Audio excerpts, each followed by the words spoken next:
With the Turbo 4 good for 247 horsepower, the new Alpine A110 is hardly what we'd call a slouch. But Renault's reborn sports car brand has launched a far more powerful Alpine today. More than twice as powerful, in fact. Meet the new Alpine A470, the brand's new LMP2 racing prototype that's set to take on the second-tier class of the FIA World Endurance Championship this year. Under the new regulations, only 4 chassis constructors and just 1 engine supplier form the basis for every car on the LMP2 grid.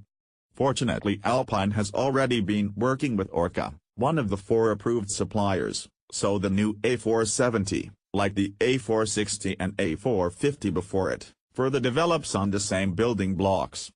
Only this time, instead of Nissan's 4.5, power is supplied by Gibson Technology's 4.0-liter naturally aspirated V8, rated at 600 horsepower. The new A470 will have big racing shoes to fill, since the Signatech Alpine team won both the drivers and teams titles in last year's championship, and its class at the 24 Hours of Le Mans. Fortunately, the team has lined up a roster of top drivers.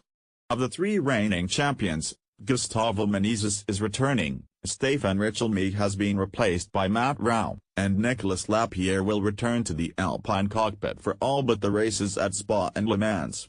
He will be driving a top-tier hybrid LMP1 for Toyota, with his seat at Alpine filled by Romain Dumas, who won the WEC and Le Mans trophies for Porsche last year.